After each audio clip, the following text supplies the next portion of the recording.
we are suggesting that the military takes over the protection of our facilities.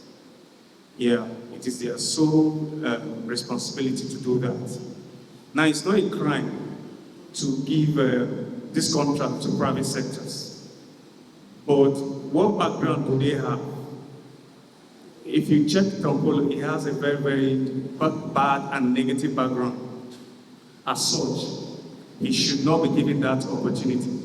How can you give facilities to someone who has once destroyed these facilities?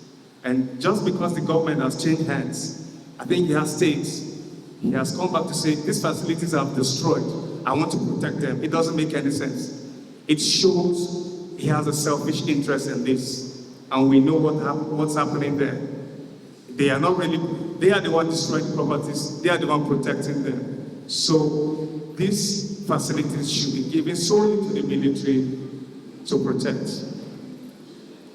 Now, to your questions, our organizations are doing a lot to see that the people who fled have been taken care of.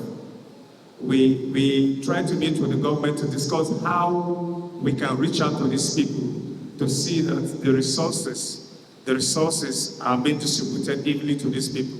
We've sent some of our delegates to reach out to them, to ask them of their needs and how we can equally meet their needs. So some of these things are being taken care of by our comrades.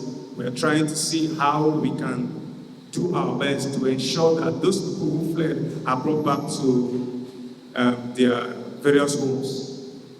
The other question, I don't think I can really remember the last question. Okay, yeah. Well, the role of a traditional ruler cannot be emphasized in this ethnic crisis. And now we are planning to meet with them to discuss the importance of coexisting together, because the issue started between two communities who are in crisis. Now, there must be a way to coexist, and it is in the hands of the traditional ruler to ensure that these communities coexist together. They've been there since inception, and they can continue to coexist together without any. Okay, we are really very sorry for what has happened. The killing has happened. It is a tragic one, unexpected, and we hope this kind of thing will not happen again. It is a very big mistake to have killed people who have come to make peace. It is a very, very, very unwise and unthoughtful of them. But still, we believe we can resolve this amicably, and that's why we are here, to plead with the army to see how we can resolve this without loss of lives again. A lot of lives have been lost, properties have been destroyed. Enough is enough. We've come to say enough is enough.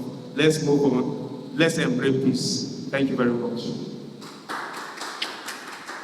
Should not be relegated to entities with questionable backgrounds. It is imperative to highlight that the initial non-award of this contract by former President Muhammadu Buhari, only to be later granted under controversial circumstances,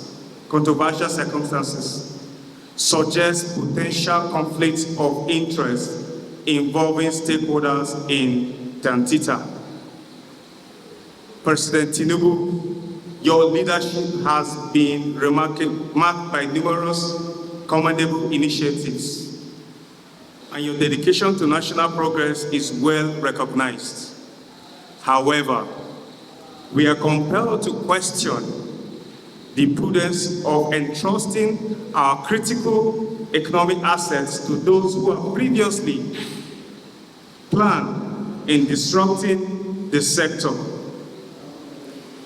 The potential for regression is immense if security measures around oil pipelines are perceived as being in the hands of militants, which could result in catastrophic consequences for the future government transitions.